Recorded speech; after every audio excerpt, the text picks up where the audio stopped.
Tarde, eu sou o Sargento Pérez, o Show da Tarde está de volta. É sempre um prazer estar juntamente novamente aqui com vocês. Estamos ao vivo para a Grande Florianópolis através da Prime TV HD, canal 23 da NET. É sempre uma honra, eu sempre falo que cada programa que eu faço, cada entrevista, eu saio sempre um pouquinho mais rico, né? Que cada entrevistado traz uma cultura a mais. Hoje eu terei o prazer de entrevistar uma autoridade política, um esportista, um apaixonado pelo esporte. Vamos falar de política, mas vamos falar de esporte também, que a vida dele praticamente foi do esporte. Hoje ele está na política. Eu vou entrevistar o vice-prefeito da bela cidade de Palhoça, recentemente fez 124 anos, uma das cidades que mais cresce na região. Hoje tem quase 170 mil habitantes, é belíssima a cidade, a região da Grande Florianópolis, né? Então o meu entrevistado é o vice-prefeito Amaro Júnior, ele é do MDB. Muito boa tarde, vice-prefeito. Seja bem-vindo ao Show da Tarde.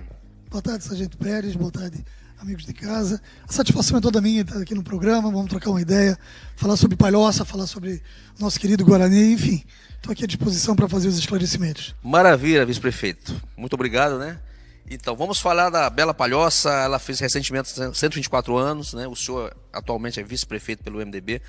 Quais os projetos que o senhor, juntamente com o prefeito, tem para a cidade nesses 2 anos restantes aí para essa administração que se finda em 2020? Para mim, eu estou vivendo um momento assim, de muita satisfação, de muita alegria de estar à frente da administração municipal junto com o Camilo. O Camilo, inclusive, foi meu aluno de escolinha de futebol nas antigas. Legal, bacana. E depois acabamos aí nos encontrando para ter esse desafio político-administrativo, né, de estar à frente do nosso município, né? O Camilo já na reeleição, eu, político de primeiro mandato. Aí eu tive uma oportunidade de disputar a eleição de 2012, uma eleição como vereador, fiquei como suplente, e agora a oportunidade de compor a chapa com o Camilo, e vencemos a eleição, estamos nesse novo desafio. Palhoça comemorou o aniversário agora em abril, nós inclusive apresentamos um pacote de obras no mês de aniversário, além de todas as festividades, um pacote de obras, de investimentos. Mas tem algumas situações que marcam você, né? E ontem, à noite, esse momento mais recente, nós fizemos uma audiência pública, Pérez, lá na Guarda do Embaú. Sabe, a comunidade participativa, presente, aproximadamente 100 pessoas na Assembleia, no Salão Paroquial, para discutir saneamento básico, que é uma das dificuldades que nós temos no nosso município. Foi muito pouco investido nessa situação. E agora resolvemos, a nível de estratégia, investir do sul para o centro. E o sul fica muito esquecido na baixa temporada, né? A gente tem essa dificuldade. A 40 quilômetros praticamente, a Guarda do Embaú, Pinheira, 33 quilômetros, e as pessoas ainda dependem muito do setor administrativo da prefeitura, na sede do município, tem que se deslocar a ônibus, enfim. E a gente está tentando descentralizar esse serviço, levando ao sul. E agora tocando numa ferida, né? Encarando o saneamento básico na Guarda, que é a 9ª Reserva Mundial de Surf, que é o nosso patrimônio maior a nível de beleza e de referência, até da região da Grande Florianópolis. E a gente não pode deixar se comprometer o Rio da Madre e toda aquela beleza natural, né? Começamos uma discussão, fizemos 3 oficinas, sempre conduzida pelos técnicos da SAMAI e por um voluntário, um engenheiro ambientalista, Lucas Arruda. A comunidade chegou aos encaminhamentos finais e ontem foi convocada uma audiência pública para fazer esses encaminhamentos e trazer o nosso conhecimento, e agora a gente vai dar prosseguimento nos projetos de aplicação lá na Guarda. Então foi muito interessante, sabe, essa participação comunitária organizada, né? E a participação maciça da comunidade também me deixou... São essas coisas que te motivam, né? Quando o individual é deixado de lado e a parte coletiva é colocada como fator principal. Então, fiquei muito feliz ontem. Então, Palhoça vive esse momento, sabe? Tem essa relação muito boa do gestor público com a comunidade, o vereador do nosso município, o prefeito. Não que nas outras cidades não acontece isso, aqui no Sul a gente tem esse privilégio de bater no peito, se identificar como tal, sempre muito respeitado, né? Sempre muito procurado, e nós somos referência, nós somos moradores de lá. Então, seja na padaria, no mercado, no jogo de futebol, enfim, em qualquer lugar você é cobrado, tem a liberdade de chegar, de se aproximar. Então você, né, está sempre junto com a comunidade. E isso tem evoluído, tem trazido resultados muito positivos. Nós temos o Palhoça com Você, que é a prefeitura no bairro. Hoje, inclusive, a gente vai estar na Guarda do Cubatão, sempre discutindo o problema de cada localidade, de cada bairro, as prioridades das necessidades, né? Então, o prefeito vai, juntamente com todo o staff de secretários, e lá a gente ouve as reivindicações dos nossos moradores. São algumas coisas, algumas iniciativas. Maravilha. É gabinete interativo que fala? Aquele que sai? Palhoça com você. É o gabinete interativo. É o Palhoça com você. Né? Certo. Palhoça está na mídia todos os dias, né? O famoso contorno viário. Como que o senhor analisa que tem um grande impacto para Palhoça, né? O contorno viário, né? Como que o senhor tem analisado, tem acompanhado, o senhor sendo um palhocense e sendo uma autoridade da cidade, vice-prefeito, como o senhor tem encarado essa situação? Porque eles tinham dado um prazo e agora parece que não tem nem mais prazo para findares as obras. Como o senhor tem acompanhado esse projeto, vice-prefeito? Nós temos acompanhado isso. A mobilidade urbana, o Camilo tem enfatizado muito essa questão. Inclusive judicializou artérias, né, pela demora, e agora quer prazo pré-estabelecido, com multa já, se o prazo não for cumprido, né? Então já teve 2 audiências de conciliações e acredito que agora vai ser definido, o prazo pré-determinado vai ser cumprido. A princípio é 2021, dezembro de 2021, eu acho que ainda vai ser alterado esse prazo, mas junto com o Ministério Público Federal, a hora que for definida a próxima data, ela vai ter que ser cumprida, senão a artéria vai ter que pagar as multas diárias que for pré-determinado. Ali na região da Palhoça está muito atrasado os serviços, até a Pedra Branca, a gente denomina Fazenda Pedra Branca, embaixo da Pedra Branca, os trabalhos continuam fortes. Hoje ainda estive lá, as caçambas trabalham muito, são muitos trabalhadores, mas daquela região ali de São Sebastião para o Aririú ainda está muito moroso, a coisa está muito devagar. Ali vão ter que ser feitos alguns viadutos, algumas desapropriações estavam pendentes ainda de negociações, então está amarrando um pouco mais esse trecho, né? Nós temos um problema hoje do desafogo, a gente absorve todo o trânsito que vem da 282 e chega na 101, bem no início urbano da cidade, né? Nós temos todo o deslocamento que vem do sul também, e agora os aplicativos jogam para dentro da cidade, e a mobilidade interna também fica comprometida, né? Então nós temos esse imbróglio aí do transporte marítimo, que eu não me conformo com isso, da gente das costas para o mar. Já fizemos alguns investimentos nessa situação, de vir e de promover que isso aconteça o mais breve possível. E eu acho que é o que vai desafogar, é o que vai melhorar muito a mobilidade urbana, vai ser esse transporte marítimo. Acho que o contorno viário, quando for terminado, ele já vai estar estrangulado praticamente, vai absorver o trânsito pesado, mas a mobilidade urbana interna já vai estar comprometida, e o transporte marítimo eu acho que é o que vem para solucionar o nosso problema. Concordo plenamente com o senhor. Eu não entendo, o vice-prefeito, por que ainda não exploramos esse transporte, né?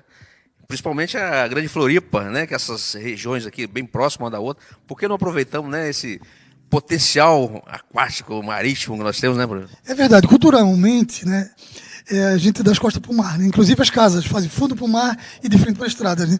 Por muito tempo a gente deixou de observar até o mar, né? Então, assim, a saída está... A Beira-Mar São José é exemplo disso, a Beira-Mar Continental e Florianópolis, Beira-Mar Norte, enfim... Os acessos são ali. Para nós, a Biramangue também desafogaria muito, né? Nós temos todos os problemas ambientais para que essa situação futura aconteça, mas também não vamos escapar disso também, né? Mas o transporte marítimo tem que acontecer. Nós temos dificuldade, inclusive, com trapiches, né? Aqui em São José foi feito da ponta de baixo, mas nós temos poucos trapiches. Inclusive, a gastronomia local é pouco privilegiada por isso. Nós temos uma gastronomia muito boa na Barra do Aririú, mas não temos trapiche. Nós temos na Praia de Fora, mas não temos trapiche. Na Enseada do Brito, nós temos uma gastronomia muito boa. É uma Santo Antônio de Lisboa, Ribeirão da Ilha em frente, que aproveita os seus espaços de trapiche, mesmo modesto, mas consegue atender a gastronomia local. Nós não damos esse atendimento ainda. E a própria Praia do Sonho, que também tem toda a sua beleza natural, e a gente também não tem trapiche. Já está no projeto de fazer, nessas localidades que eu acabei de citar, de fazer os trapiches pelo menos para o trânsito marítimo local, né? O deslocamento, o turista que vem, o pessoal que está de jet, que está com os barcos, que está pescando, ou que seja para abastecer, ou que seja para se alimentar. A Costa da Lagoa é algo parecido, né? É algo rudimentar até, né? Os trapiches pequenos, o transporte com baleeira, mas consegue fazer e consegue fomentar o turismo local e o turismo da gastronomia da Costa da Lagoa. E nós nem isso conseguimos fazer aqui ainda, coisa que nós temos que acordar, estamos acordando, para que isso também seja enfatizado e seja encaminhado. uma pena, né, que nós moramos numa região belíssima, né? Belíssima e Essa grande rica. Florianópolis, né? As pessoas às vezes Verdade. que vêm de fora, eu costumo falar para as pessoas que vêm visitar, eu moro na ilha. Eu falo, gente, quando a gente sai da ilha, você não tem noção da beleza que nós temos, né? Como o senhor citou agora aí. É fantástico, sabe? Precisamos aproveitar esse potencial, né, vice-prefeito? É verdade, nós temos o privilégio de morar onde a maioria das pessoas escolhem para tirar suas férias, né? Verdade, é uma maravilha, é um paraíso. Eu falo para as pessoas que moram fora e vêm visitar, isso aqui é um paraíso, né? Realmente. Eu não gosto nem de fazer muita propaganda para que não venha muita gente, que nós já temos um problema sério do tráfego, né? Do trânsito, né? Então, falando em trânsito ainda, né? E as marginais da 101? Esse agora liberou, que aí o trânsito cai dentro da Palhoça. Como que tá aquela situação ali das marginais? Nós temos os problemas em Palhoça, né? Do Rio Maruim ao sul do município, nós temos essas dificuldades. Então, os aplicativos geralmente jogam para dentro da cidade e a gente tem esse deslocamento também prejudicado internamente. Após o Rio Maruim, está sendo liberada, né? Foi liberada a terceira pista parcialmente, ela agora vai ser liberada, já melhorou demais, já melhorou consideravelmente o trânsito assim que se ultrapassa o limite do município. E também a terceira pista também, da Via Expressa, também ajudou bastante, né? Mas a gente sabe que isso tudo são medidas paliativas, né? Elas têm tempo de duração e o número de veículos é muito grande. Também, culturalmente, também não se usa o transporte coletivo, né? Geralmente é uma pessoa para cada veículo, né? Nós temos essa dificuldade, né? Agora, com o Uber, as pessoas ainda começaram a dividir os carros, né? Mas até o contato de carona, porque muitos palhocenses estudam, por exemplo, na Universidade Federal de Santa Catarina, né? Eu tenho um filho que, inclusive, estuda lá, mas vai sozinho. Eu já disse para ele, é impossível naquele universo não ter 2, 3 pessoas da região que possa dar carona e dividir, inclusive, as despesas e diminuir. E melhorar o trânsito, né? Diminuir, né? Isso tudo são ações práticas que ajudam a resolver também, né? As redes sociais trabalham nesse sentido. Eu acho que esse é uma motivação para ajudar a resolver o problema, de dividir, né, de eles fazerem contato, e eles estão tentando. Eu acho que agora esses encaminhamentos devem evoluir com o tempo, né? Outros estados já fazem, a nossa região chegou no ponto que tem que absorver isso também. E nós temos que ter uma faixa privilégio, uma faixa única também para o transporte coletivo, porque não adianta você não vai abrir mão do seu transporte único de veículo se o teu transporte for sempre mais rápido do que o transporte coletivo. Então, quando você estiver empatando ou perdendo para o transporte coletivo, aí sim você vai valorizar e você vai utilizá-lo, né? O transporte coletivo com boa acomodação, com climatização e que seja rápido também. É verdade, nós estamos na era das redes sociais e dos compartilhamentos, né? Como o senhor falou, não custa nada as pessoas hoje tentarem compartilhar o transporte, né? Vai para a universidade, vai para o trabalho e sai mais barato para todo mundo, o trânsito fica melhor. Agora, recentemente fizeram a inauguração da terceira faixa saindo da ilha. Tá um espetáculo, né? Já ajuda bastante. Tá um espetáculo. Espero que... Só que não vai demorar muito, como o senhor mesmo falou, que cada dia entra mais carro no mercado, né? As pessoas estão comprando mais carro, o consumo está aumentando de carro, né? E o carro nosso ainda é símbolo de status, né, prefeito? É verdade, né?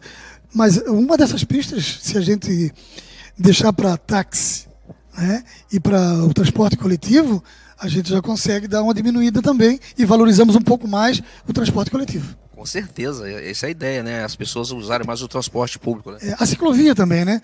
Eu vou voltar no fator cultural de novo, né? Excelente falar na ciclovia, esse é um assunto muito importante. Agora começou a despertar, né? Sei lá, de 1 ano, 2 anos para cá, começou a despertar mais ainda essa situação da ciclovia. Além de saúde, né? A locomoção, enfim, ajuda por demais. Mas ainda não se aproveitou os espaços para dar para o ciclista o deslocamento com segurança. A hora que a gente conseguir fazer com que isso aconteça, a nossa agilidade no deslocamento também vai ser bem melhor. Aí vamos fechar com chave de ouro. É um assunto bacana isso aí, realmente. Recentemente perdemos um ciclista, né? Aqui em São José, uma pena, né? Lamentável, né? Fazer o quê? Prefeito, vamos falar de um assunto, né, mais leve, vamos falar de esporte que o senhor ama, né? O senhor é apaixonado, já uma vasta experiência do estado. Vamos falar do Guarani de Palhoça, como que está o projeto? O senhor a gente está falando fora do ar aqui, né, que é uma empresa e tal. Vamos falar do Guarani, um assunto mais leve. É sempre uma satisfação falar do nosso querido clube, né? O Guarani fez 91 anos agora em fevereiro. Eu tive a oportunidade de escrever um livro sobre sua história, dos 90 anos do clube, quando ele comemorou 90 anos em 2018. Na verdade, é eternizar a história, né? Senão ela passa e depois é só não ouvir dizer, né? E quando a gente trabalhou na condução dos trabalhos lá no clube, sempre tinha um profissional que dizia, isso tem que ir pro livro. Era uma vitória, era uma derrota, os causos da bola, né?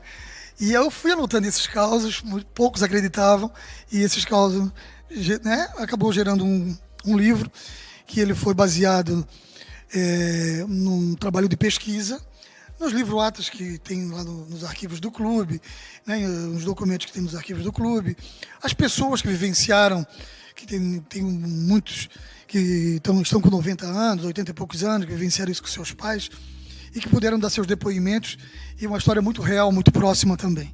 Então, um livro também muito leve, de boa leitura, e que relata toda a história do clube, a história de sucesso e de todas as dificuldades. Em 2000, o Guarani fez sua profissionalização, e eu, como presidente na época, fiz a profissionalização do clube, né? Era um novo desafio. Então, o Guarani, 90 anos de história do amador ao profissional, esse é o título do livro. Então, de 2000 para cá, o Guarani vem trazendo o seu histórico a nível profissional. Tivemos algumas parcerias, muitas delas com sucesso, mas de curto período. Nós tivemos uma que marcou época, que foi em 2013, quando o Sávio e o Renan Dalzotto, do voleibol, vieram para o Guarani e tocaram a equipe em 2013, que já foi um prenúncio de uma terceirização, de um clube empresa naquele momento, né?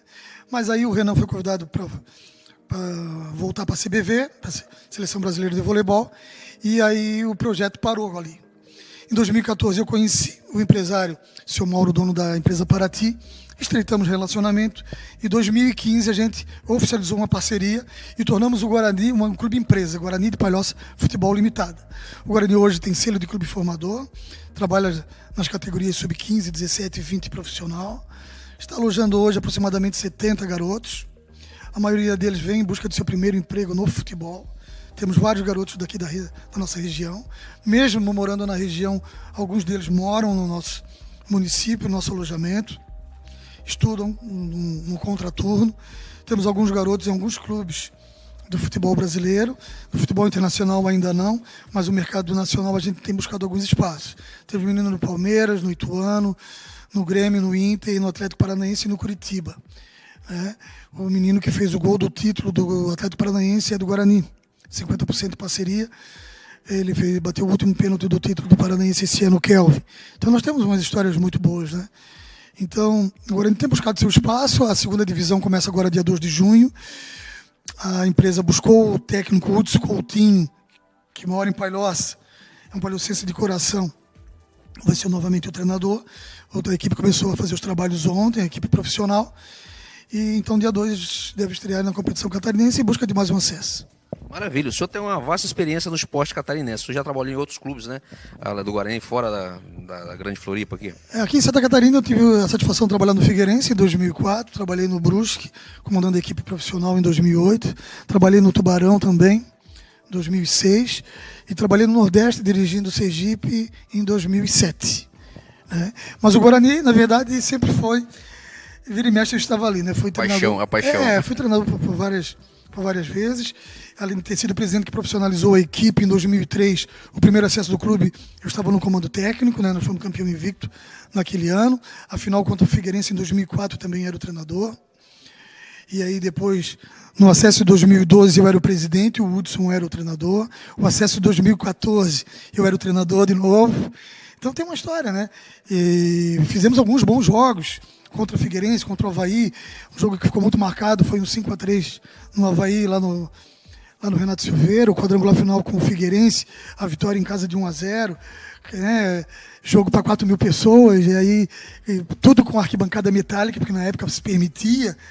A gente ia montando um degrau e a torcida ia chegando. Então tem vários causos que aqueles está que quiserem... Está no livro, maravilha. Aqueles que quiserem adquirir, está na loja Mário Sport, no Shopping Via Catarina. Lá tem um livro, R$30 é o valor do livro, e conta toda essa história do nosso querido Bugre. Maravilha, nós estamos bem servidos de futebol, né? Temos Guarani, Avaí e Figueirense. Como que é esse entrosamento nesses clubes da região? O entrosamento é sempre muito bom, né? Sempre que precisamos, o Batistotti está com as portas abertas, presidente do Avaí, o Figueirense da mesma forma. O Emerson Maria, do ano que a gente profissionalizou, foi o técnico dos nossos juniores. Em 2001, ele era técnico da equipe profissional. E treinando a nossa equipe, ele foi convidado pelo Figueirense, onde ele conduziu a equipe do juvenil, juniores, time B do Figueirense, e dali ele alavancou toda a sua carreira, né? Mas o primeiro trabalho como profissional, ele sempre enfatiza nas suas entrevistas, foi no Guarani também. Um comentarista que é daqui, que é o Balduino, João Carlos Balduino, foi o nosso primeiro treinador como profissional. E ali passaram vários profissionais, né? O Beto Cabral, que é preparador físico do Figueirense, enfim, vários que trabalham hoje em Avaí Figueirense. O clube acaba sendo um laboratório, né? Acaba sendo um local de experiência para depois os profissionais trabalharem em outros clubes. Mas isso é muito importante. Recentemente nós tivemos um problema no Rio de Janeiro, né, com o Flamengo, né? Foi muito triste, muito lamentável, né? Mas pelo que o senhor tem comentado aí, o CT de vocês está muito bem estruturado, né? Isso é muito importante para a garotada que está estão buscando o seu primeiro emprego. Isso é fantástico, né? Isso é uma preocupação, né? Foi uma fatalidade isso que aconteceu com o Flamengo. A gente sente muito. Nós começamos o ano, esse ano, complicado, né? Foram tantas tragédias, Brumadinho, depois teve esse incêndio lá no Ninho do Urubu, nós tivemos tantas, né? As enchentes, enfim, foi um ano de início muito carregado, né? Mas nós temos essa precaução lá em Palhoça. Os nossos alojamentos são todos de alvenaria, né? Todos têm aprovação tanto da Polícia Militar quanto do Corpo de Bombeiros. Inclusive os beliches são de alvenaria também. A única coisa que pode queimar é o colchão, porque até os armários são de alvenaria, né? Então, todos os cuidados foram tomados, né? E lá é assim, cada quarto tem 2 beliches e divide um banheiro. Um banheiro para cada 4 pessoas, para cada 4 atletas, né? Então é muito bom. Nós temos um serviço de cozinha, de restaurante muito bom também. Nós temos pedagogo, assistente social, nós temos médico, fisioterapeuta, nutricionista, nós temos todo o acompanhamento, inclusive para ter o selo de clube formador, é como se fosse um selo de qualidade, né? Nós temos que ter ambulância própria, então tudo isso a gente tem. Nós temos que ter ambulância acompanhando, inclusive, os nossos treinamentos. Então, algumas pessoas até reclamam, porque querem que o seu filho ou um conhecido vá fazer avaliação, e o clube cobra alguns exames, né? Alguns exames preventivos, e é obrigado a cobrar. Porque, na verdade, assim, chegou um garoto da Venezuela, nesse trabalho agora de atendimento humanitário, eles ficaram alojados ali no Dom Jaime, na Palhoça, né? E um dos meninos, ele era jogador de futebol, jogou na Venezuela. E foi pedido para que ele fizesse uma avaliação no clube. Abri as portas, ele procurou o nosso diretor de futebol, foi solicitado os encaminhamentos, ele fez o exame, e na verdade ele foi vetado no exame cardíaco. Ele foi diagnosticado no exame que ele tinha um problema cardíaco e não poderia fazer, porque correria risco de morte. Então, por isso que a gente faz todo esse preventivo também. Não vou dizer que um dia não possa acontecer, a gente ora todo dia para que isso não aconteça e tem que fazer a prevenção para que isso realmente não aconteça. E o clube tenta fazer com todo esse trabalho de prevenção. Maravilha, acabei de entrevistar o vice-prefeito da cidade de Palhoça. Falamos sobre política, falamos de um assunto que ele gosta muito, que é esporte, eu também gosto muito. Foi uma honra entrevistar, aquilo que eu falei no início, eu sempre saio um pouquinho mais rico, né, de conhecimento, né?